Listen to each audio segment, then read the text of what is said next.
Meu Deus, por que me abandonastes? Foi exatamente este o salmo que nós ouvimos no evangelho de hoje, domingo de Ramos. E é a mesma passagem que Jesus fala quando ele está no alto da cruz. E embora pareça um momento de derrota, embora pareça que Jesus estava abandonado, o salmo não termina assim. Ele termina louvando e bendizendo ao Senhor. Afinal de contas, nós lemos em um dado momento nas Sagradas Escrituras, quando o Senhor nos fala o seguinte: pode, por acaso, uma mulher se esquecer dos seus filhos? E ainda que ela se esqueça, eu jamais me esquecerei de ti. Eu começo esse vídeo dizendo para você que Deus não se esqueceu de você. Deus não te abandonou. Ainda que seja possível que uma mãe abandone o seu filho, ele jamais te esqueceria. Deus não deixa de ouvir as suas orações, Deus não deixa de olhar, de enxergar você, de ver as suas lutas, de ver os seus sofrimentos, de ver as intenções do teu coração. Deus não faz ouvidos moucos aos teus pedidos. A tua oração chega ao ouvido de Deus. Acontece que existem momentos onde ele se silencia, onde aparentemente o que nos resta é tão somente dizer isso: meu Deus, por que me abandonaste? Porque a sensação que nós temos é realmente uma sensação de abandono. Parece que Deus se escondeu de nós. Parece que dessa vez nós cometemos um pecado tão grave que, cara, este pecado com certeza afastou o olhar de Deus para mim. Este pecado com certeza tapou os ouvidos de Deus às minhas orações. E isso não é verdade. Talvez você possa pensar que, por causa dos seus muitos pecados, dos seus muitos e repetidos pecados, às vezes sempre os mesmos, Deus se esqueceu de você, ou que Ele simplesmente se cansou. Durante essa semana que nós passamos, inclusive teve uma pessoa que comentou, né, o que nós vamos fazer essa semana, quais são os exercícios dessa semana, e eu sumi, né? Eu também estava passando por isso, inclusive foi a passagem que Deus falou comigo, essa passagem que eu estou compartilhando com vocês, né? Pode acaso uma mulher, uma mãe vir esquecer os seus filhos? E ainda que ela se esqueça, eu jamais me esqueceria de ti. Essa foi uma passagem que Deus falou comigo na semana passada, e eu refleti sobre ela, e eu passei toda a semana refletindo, né? E eu quis de alguma forma deixar vocês participarem disso, participarem um pouco deste aparente abandono de Deus, desse silêncio de Deus. Inclusive fez um sucesso danado, né?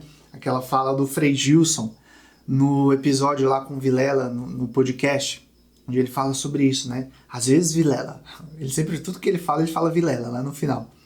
Às vezes, Vilela, o silêncio de Deus é uma resposta também. É um pouco sobre este silêncio de Deus que eu quero falar aqui. Veja só. Nós estamos numa caminhada de fé enquanto nós estamos aqui neste mundo, não é isso? Nós falamos sobre isso, por exemplo, na Salve Rainha.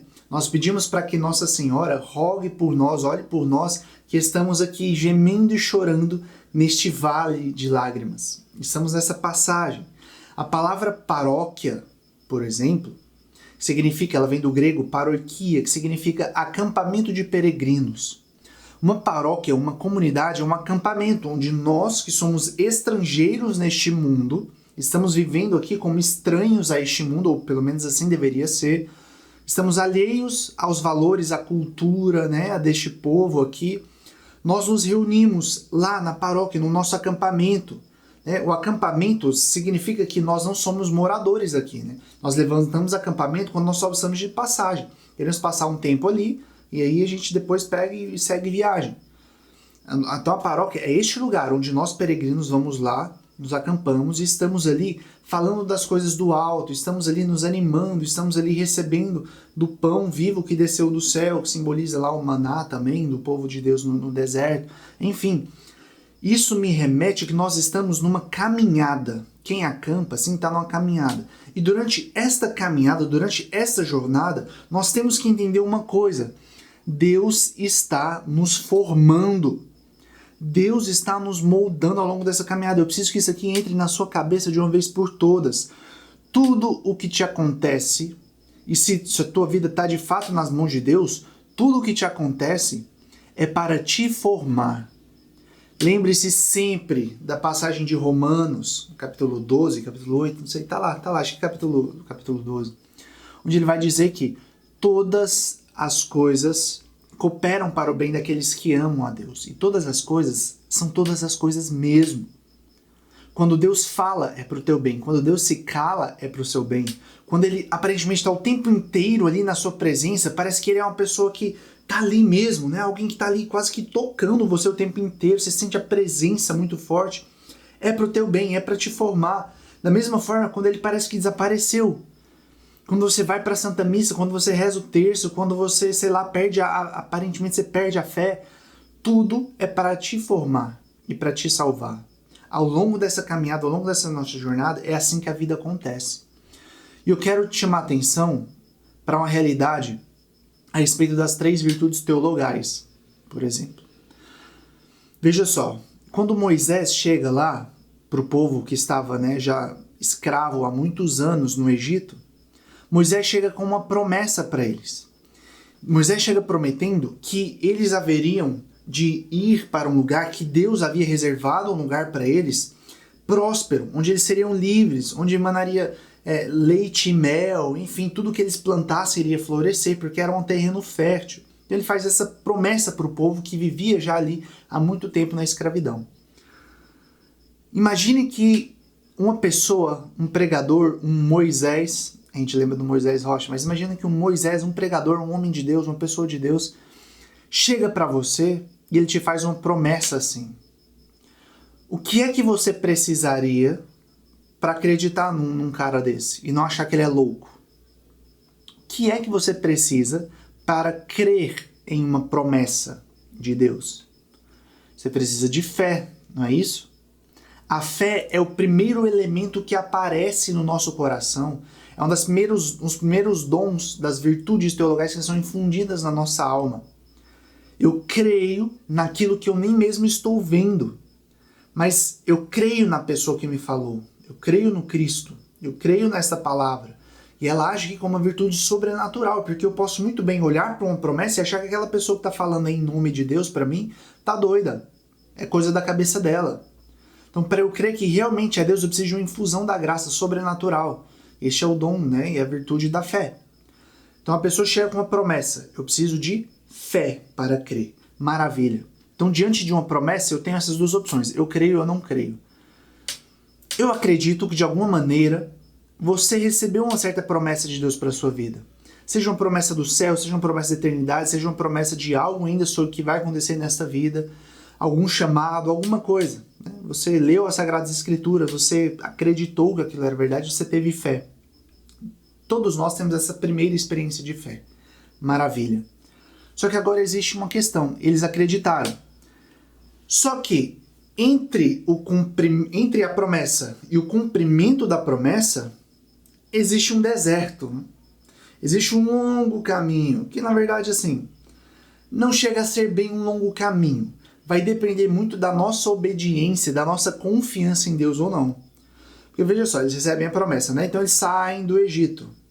Do Egito até Canaã, que é a terra prometida, onde eles vão entrar ali em Jericó e tudo mais, se for na vera mesmo, se for diretão, a pé, camelo, sei lá, você vai lá de skate, mais ou menos 3 meses de caminhada. De 3 a 6 meses andando a pé todo dia ali, né? Mas essa é a média. Digamos assim, no máximo, sei lá, que todo mundo que estava lá no povo hebreu era fleumático, tava todo mundo meio que preguiça, comeu muito. Digamos que você gaste 1 ano para chegar, andando. Já seria muito, 1 ano já seria muita coisa. A distância entre o Egito e Canaã ali é perto. Se você olhar no mapa, você vai ver isso. Por que cargas d'água esse povo demorou tanto a chegar lá? Por que eles demoraram 40 anos para chegar na promessa? Né? Foi exatamente porque eles desobedeceram e não confiaram em Deus. Se eu quero que as promessas de Deus se cumpram para a minha vida, eu preciso obedecer. E eu preciso confiar nele. E tudo aquilo que Deus faz na nossa vida é para nos ensinar a dependermos dele, a confiarmos nele e a sermos obedientes. Porque o pecado primeiro lá atrás, de Adão e Eva, foi exatamente esse pecado onde eles deixaram de confiar em Deus e desobedeceram. Foi ou não foi isso? Eles preferiram acreditar na promessa da serpente para eles do que na promessa do Cristo. Eles preferiram confiar no demônio do que confiar em Deus e por isso desobedeceram a Deus. E assim nós fazemos em vida até hoje tudo é assim, o pecado é sempre uma desobediência a Deus. Até hoje nós continuamos a não confiar em Deus, a acreditar em nós mesmos, acreditar na mídia, acreditar no demônio, acreditar na cultura do nosso tempo, do que acreditar no Evangelho, do que acreditar naquilo que nós dizemos que é a razão da nossa vida. Nós preferimos continuar acreditando nas promessas do mundo, na promessa do demônio de sereis como deuses, em vez de eu simplesmente acreditar no Senhor, confiar nele e obedecer. Eu só obedeço quem eu confio. O que significa que se eu não estou obedecendo a Deus, eu não confio nele realmente. Eu não confio nele como eu digo que eu confio. Essa luz aqui está muito forte, né, em mim, mas tudo bem, vai continuar desse jeito. E bem, esse é o ponto. Eu preciso entender que eu não confio em Deus ainda e por isso eu não obedeço plenamente. Então tudo que ele for fazer nesse deserto, neste vale de lágrimas, aqui nessa vida, é para me ensinar, para me formar, para que eu aprenda a confiar e obedecer a Ele. É isso. Então, primeira coisa que eu preciso, fé. Eu preciso de fé, eu preciso continuar acreditando nas promessas de Deus. E aí, para eu chegar na promessa, para eu entrar na promessa, eu passo aqui por esse deserto, tá? Então veja só, acreditei na promessa e agora eu começo a andar rumo à promessa, né? Eu começo a andar rumo à promessa, à terra prometida, ao céu, à minha vocação, ao chamado de Deus para a minha vida, enfim, né? Para que eu não desanime nessa caminhada, só a fé não basta, eu preciso de um outro elemento, de uma outra coisa que me sustenta ao longo da caminhada. Um outro dom, né? Uma outra virtude teologal, que é chamada de esperança. A esperança é o que nos faz caminhar, é o que nos mantém vivos diante da promessa. Eu preciso de fé para crer e eu preciso de esperança para não desanimar, para não desertar no meio do deserto, para não abandonar a caminhada no meio do deserto. Entende? A esperança é uma virtude primordial, é um dom, uma graça de Deus primordial. E é onde eu vejo que as pessoas, que nós, neste nosso tempo, estamos mais sendo atacados. É exatamente na ordem da classe daqui da esperança. Eu até creio que Deus é bom, eu até creio que Deus falou comigo e tudo mais, mas sei lá, acho que eu não consigo mais. Eu não consigo mais continuar essa caminhada, eu não consigo mais, sabe, viver a santidade, eu não consigo mais aguentar as buchas do servir. Sei lá, eu tô cansado, sabe, eu creio que Deus é bom, eu creio que tem uma promessa, mas cara, eu já não consigo mais, eu acho que já não é mais pra mim. Eu tô abandonando, né? É assim que a desesperança começa a tomar conta da gente. A gente achar que as nossas orações já não estão funcionando, achar que Deus já não está falando mais com a gente, né? A nossa esperança, ela é muito provada exatamente nesses momentos de silêncio. Exatamente nesses momentos de aparente abandono. Então, assim, eu vou continuar caminhando, mesmo que eu não veja mais nada. Mesmo que a minha fé esteja abalada, eu vou continuar caminhando. Eu vou continuar caminhando, ainda que, sei lá, eu esteja fraco, eu esteja debilitado. Eu vou continuar caminhando, eu vou continuar fazendo. Eu tenho esperança de que existe algo além de tudo isso daqui, como diz o Flavinho na música nova dele. Eu vou continuar caminhando porque eu creio que existe vida além da dor. Eu vou continuar caminhando porque eu creio que essa aparente morte espiritual que eu estou passando tem um Deus que domingo que vem, inclusive, vai ressuscitar e ele já venceu a morte. Então eu creio que existe vida além da morte. Eu creio que existe libertação para além dessas cadeias, desses vícios que me prendem. Eu creio que existe libertação para além desses pecados que eu estou amarrado ainda hoje. Eu creio que existe cura para mim, que existe algo além. Então, este crer e que te põe a caminhar, que te leva a viver, a continuar andando, a continuar fazendo, a continuar confessando, a continuar orando, continuar estudando, ir lá e servindo e tal, e vai. É esperança. O nome disso é esperança. A pior coisa que existe neste mundo é um ser humano sem esperança. É uma pessoa que já morreu, só esqueceu de deitar, esqueceu de cair, mas já está morta. Um homem sem esperança, sem projetos, sem sonhos, sem algo que ele está caminhando como meta de vida, já é uma pessoa que está morta. E nós definitivamente precisamos de esperança no nosso coração. Veja só, a depressão é, antes de mais nada, uma perda da esperança. Nada vai dar certo mais, já tentei de tudo, não tem solução para mim, tudo mais, eu não consigo, eu não sou capaz, eu não mereço, um monte de nãos na sua cabeça que vai deprimir na sua vontade e de repente você já não tem mais forças para agir, para fazer, para desejar, para querer que seja. A esperança foi tão minada, né? Por isso, uma das coisas de tratamento que nós devemos dar às pessoas à nossa volta é a esperança, sempre. Não só para quem está depressivo, ou com depressão, quem está triste, quem está de luto, quem está, sei lá. Mas é a esperança que nos move. Nós precisamos ser sinais de esperança na vida das pessoas. Mas enfim, voltando ao grande silêncio, né? Existem momentos na nossa vida onde a provação nos alcança, né?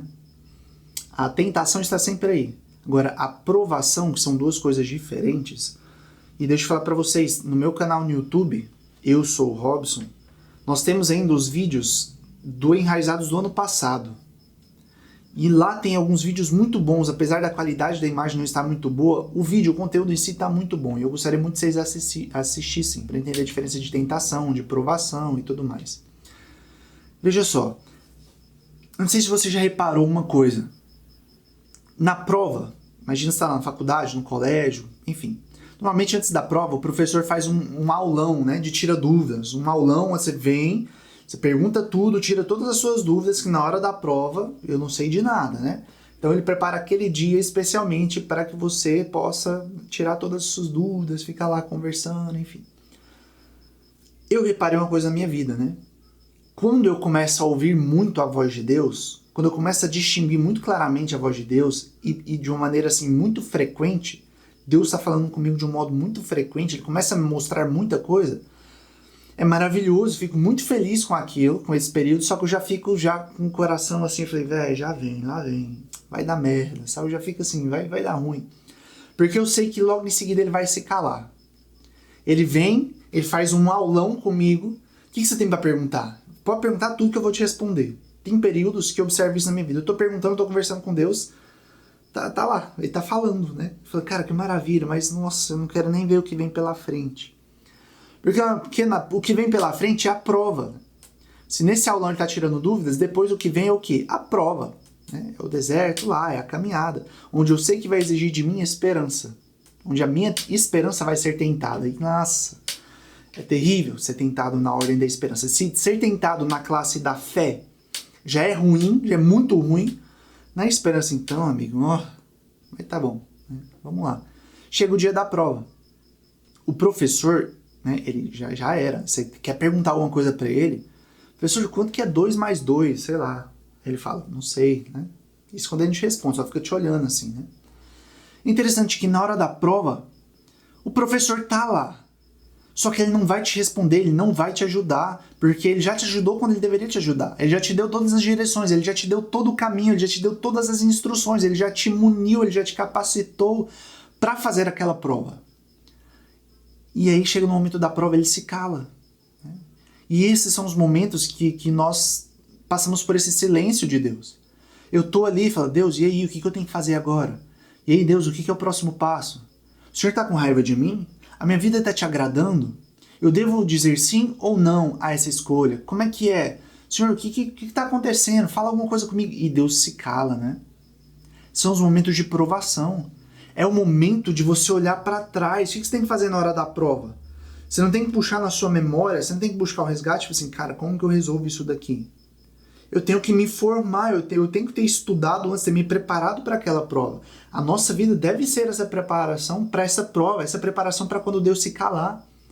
Eu tenho algo que me baliza. Eu não tenho uma Bíblia aqui perto, tem uma Bíblia protestante ali. Ah, tem uma aqui, ó, de Jerusalém, tá aqui. Não, meu idiota aqui não, esse aqui, a Bíblia.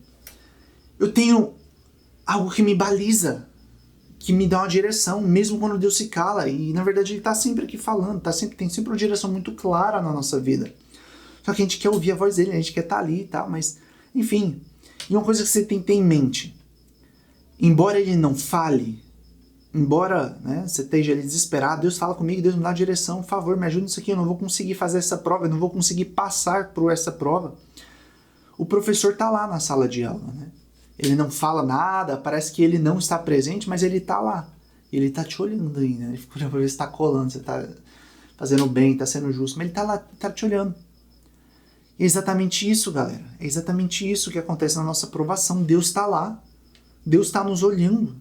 Deus está do teu lado. Eu te garanto isso. Ele está lá. Mas você precisa passar por essa sensação. Jesus passou por essa sensação de abandono. Os apóstolos passaram por isso. A Virgem Maria passou por isso. Todos nós passaremos. Agora nós temos que lembrar do nosso passado, lembrar da promessa, lembra da promessa, lembra do compromisso com Ele e continua com esperança no seu coração. Ele está provando a sua esperança. O que você vai continuar fazendo daqui para frente? Como é que vai ser? Vamos lá. E se os pregadores todos morrerem? E se a igreja toda acabar? E se não sobrar mais nada? Queimaram todas as Bíblias, começou uma ditadura, uma perseguição terrível aos cristãos e acabou, matou todo mundo, todos os cristãos, só sobrou você. Como é que vai ser? Como é que vai ser? Nós temos que ter isso muito claro. Imagina você, Santa Teresinha, né? Ela dizia para o Senhor, Senhor, eu te amaria, ainda que não houvesse céu. Ou seja, ainda que a promessa não chegasse, ainda que o céu não existisse, eu te amaria mesmo assim. Eu continuaria fazendo tudo o que eu estou fazendo.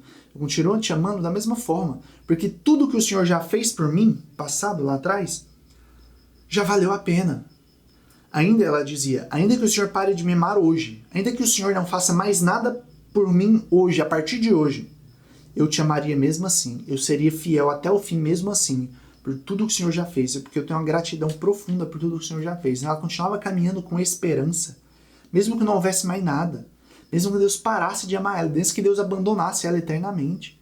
Aí você imagina, olha para os santos que passaram pela noite escura da alma. A noite escura do espírito, que é mais profunda ainda. Imagina, cara. Eu e você passamos uma semana sem ouvir a Deus. A gente fica desesperado. Meu Deus, eu vou morrer, eu não presta, aquela coisa. Imagina, Santa Teresa de Calcutá, por exemplo, que passou 40 anos na noite escura, sem ouvir a voz de Deus, sem sentir a presença dele, e ela continuou fazendo tudo aquilo que ela fez. Inclusive perguntaram para ela uma vez, né, qual é o seu segredo? Qual é o seu segredo? Como que você faz isso? Falei, é simples, meu segredo é simples, eu rezo.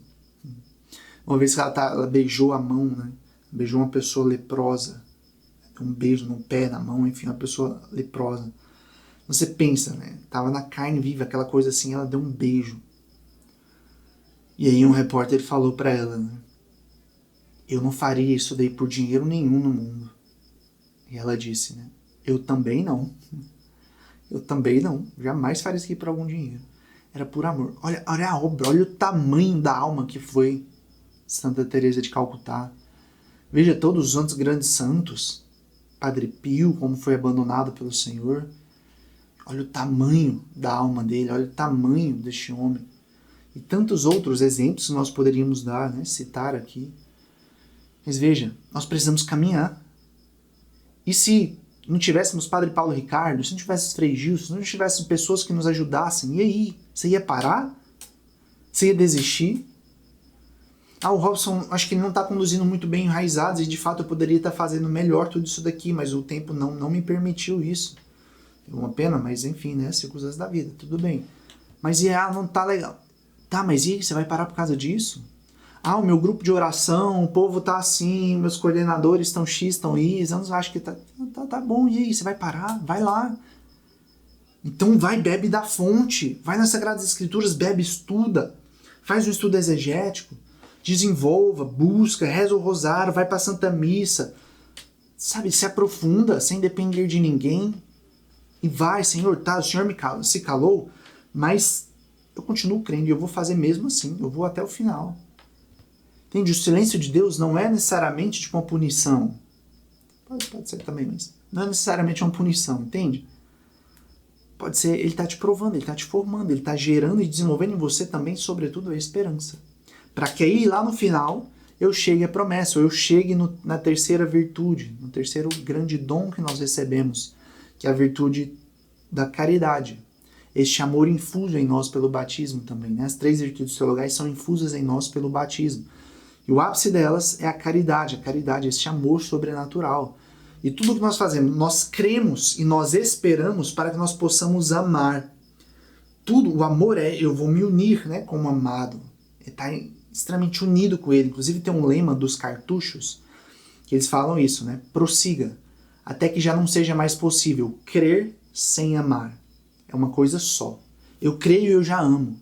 Enquanto nós estamos nessa vida aqui, por enquanto, né, nessa fase da nossa vida espiritual, são 3 coisas distintas em nós. Eu posso crer, mas eu posso não amar. Creio, mas não amo ainda. Então, agora, prossiga, até que já não seja mais possível. Crer sem amar é uma coisa só. Eu creio e eu já amo automaticamente aquilo que eu creio. Eu já abraço a verdade conhecida e já integro ela dentro de mim. Eu já sou um com Cristo. O amor faz isso, né? Lembra, o símbolo do amor é o fogo. O fogo dissolve, né? Tudo aquilo que entra nele e torna como se fosse uma coisa só fogo, só aquele amor. É como se você fosse colocasse no fogo no amor de Deus, você se tornasse um com ele. Como a música Fogo Abrasador, da comunidade Shalom. Tua vontade é a minha, uma só. Teu coração e o meu sejam um só movimento de amor, como um fogo abrasador. Esse é o nosso objetivo. E este amor, essa caridade, essa entrada na terra prometida, será isso, essa união perfeita entre nós e o Senhor. Se nós queremos chegar, se nós fôssemos falar sobre as moradas, inclusive, era um assunto que eu gostaria muito de aprofundar com vocês, mas não obtive resposta enquanto aos encontros presenciais. Foram bem fracos o primeiro, vamos tentar um outro, foi tudo muito fraco, e eu tinha algo muito estabelecido comigo, um compromisso de dar à medida com que a sede das pessoas, no caso, pediam. Quem muito for dado, muito será cobrado, mas seria dado a partir do tamanho da sede de vocês. E os encontros presenciais que serão riquíssimos ficaram pelo meio do caminho. Aí tudo bem, é isso que acontece mesmo. Então, estou falando para vocês aqui de forma mais rasa, né? Mas pelo menos estou dizendo a vocês. Esse é o nosso objetivo. Crer, esperar e amar verdadeiramente o Senhor. Neste caminho seremos provados, tanto na fé, tanto na esperança quanto no amor. Quantas vezes nós somos tentados a não querer amar, a não querer perdoar, a não querer fazer, a não querer servir, a não querer estar ali disposto, né? Entregue, querer ser um com o Senhor, fazer a vontade dele e não a nossa. Quantas vezes somos provados aqui também? Mas estejam certos, se querem chegar nessa via mística, nessa via profunda do castelo interior que nós estávamos falando, na via mística, só chegaremos lá passando pela provação.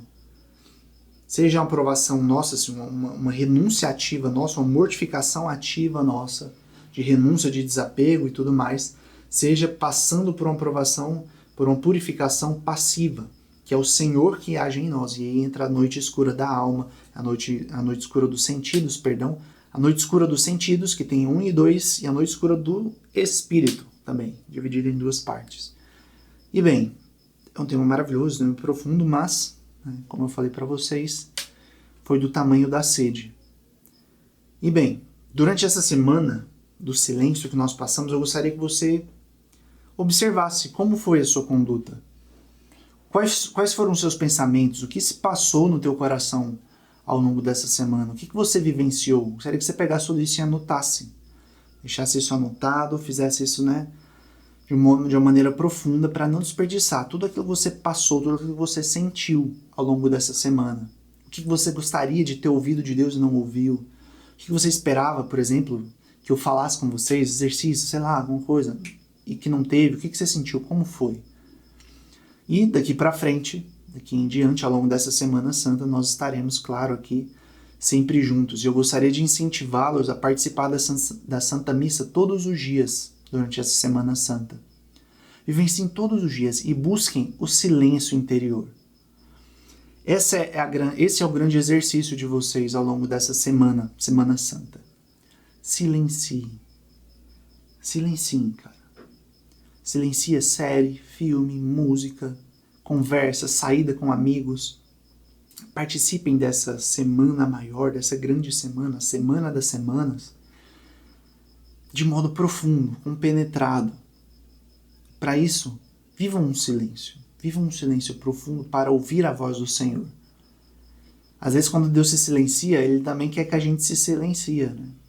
Às vezes não é nem que ele parou de falar, só que Ele está falando baixinho agora.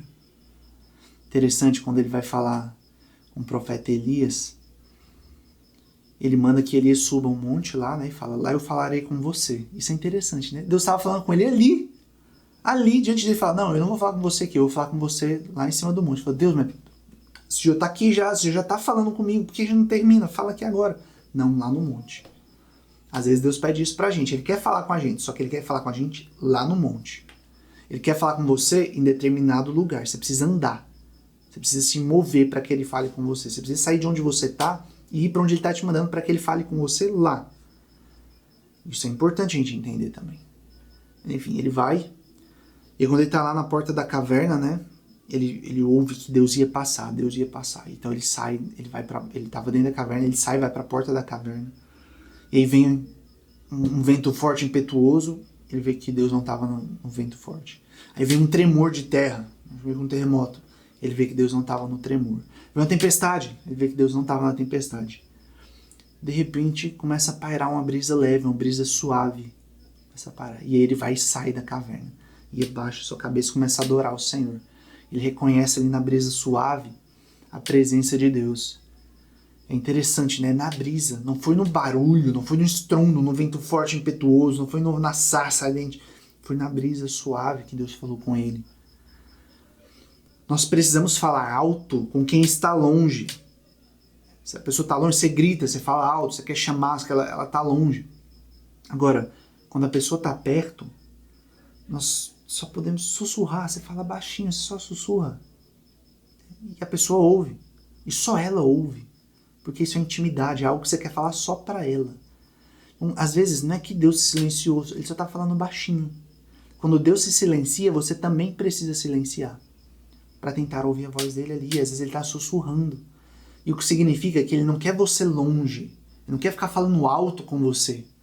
Ele quer falar baixinho. Ele quer falar aqui no seu ouvido. Ele quer te dizer intimidade. Ele quer compartilhar as coisas dele com você de um modo íntimo, profundo. Isso exige de você renúncia, silêncio interior e atenção, busca por Ele, ouvidos atentos, um coração atento a Ele. Isso eu gostaria que vocês vivenciassem ao longo da Semana Santa. Um coração atento, um silêncio interior para ouvir o sussurro dele na brisa suave, tá bom? E claro, nós teremos exercícios ao longo dessa semana também. Todos os dias no grupo eu vou mandar algo para vocês. E é isso. Eu espero que esse vídeo tenha ajudado vocês de alguma forma, fazendo uma breve confissão para vocês. Eu apenas senti desejo de gravar esse vídeo, né? Até quando eu apertei para gravar, eu não fazia a mínima ideia do que eu ia falar. Não fazia a mínima ideia do que eu ia falar. Peguei aqui, coloquei uma camisetinha, tá, vamos ajeitar, pega a luz aqui rapidão. Tanto que a luz está estourada, eu nem planejei, eu nem vou editar esse vídeo, nada, só tenho que juntar ele aqui porque a câmera cortou em um dado momento. Mas enfim, era algo que eu acho que Deus queria falar com vocês mesmo. Acho que era algo próprio de Deus para vocês. Eu gostaria muito de ouvir o feedback de vocês quanto a esse vídeo, tá bom? Se assistir até o final, se fez sentido para você, fala comigo. Manda uma mensagem, vamos conversar sobre isso daí, tá bom? Um forte abraço para vocês. Espero que tenhamos ainda momentos maravilhosos juntos.